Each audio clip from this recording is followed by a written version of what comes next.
សូមគោរពជំរាបសួរបងប្អូនទាំងអស់គ្នាថ្ងៃនេះខ្ញុំនាំបងប្អូនទាំងអស់គ្នាមកស្គាល់នៃភូមិមួយមុតកណ្ដាលម្ដងកាលពីថ្ងៃមុនយើងបានទៅភូមិមុតកណ្ដាលតាមរយៈផ្លូវកៅស៊ូតែឥឡូវនេះគឺយើងទៅតាមផ្លូវបេតុងក្រោយសាលាចិនតែម្ដងអ្នកបងប្អូនទាំងអស់គ្នាហើយច្រកដែលយើងចូលមកបាញ់មិញនេះផ្ទះដើមផ្លូវគេនោះហៅថាផ្ទះជារ៉េតនៅខាងស្ដាំដៃមានលក់កាហ្វេលក់កាទៀវផងដែរអ្នកបងប្អូនទាំងអស់គ្នា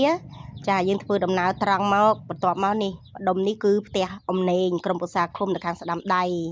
ហើយនៅខាងឆ្វេងដៃនោះគឺផ្ទះលឹមហេងទ្រី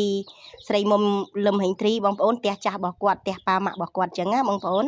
ហ្នឹងហើយយើងធ្វើដំណើរមកមុខទៀតអញ្ចឹងឃើញថានៅថ្ងៃនេះគឺថ្ងៃទី16ខែមេសាឆ្នាំ2026បងប្អូនប្រជាពលរដ្ឋយើង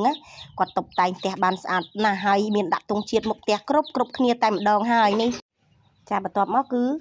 មានផ្លូវបេតុងមួយខ្សែកាត់តាមផ្លូវបេតុងនេះផងដែរហើយផ្លូវបេតុងហ្នឹងគឺខាងស្ដាំដៃឡើងទៅផ្សារមីមុតហើយគឺសាលារៀនបង្រៀនចិនបង្រៀនភាសាចិនហើយបើយើងមកខាងឆ្វេងដៃហ្នឹងផ្ទះលោកមេភូមិចាស់ហើយនឹងមន្ទីរ clinic សម្ភពប៉ូលីន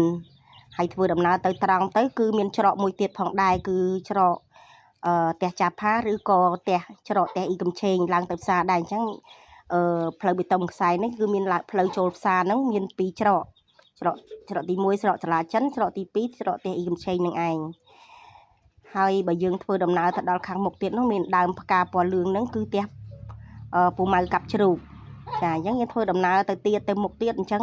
ផ្លូវបេតុងនេះគឺដាច់ត្រឹមឡានខាងមុខហ្នឹងណាបងប្អូនទាំងអស់គ្នាចាអញ្ចឹងអត់មានផ្លូវទៅចេញទៅទៀតទេគឺត្រឹមផ្ទះហមពៅនេះឯងផ្ទះដែលម្ដុំហើយមាន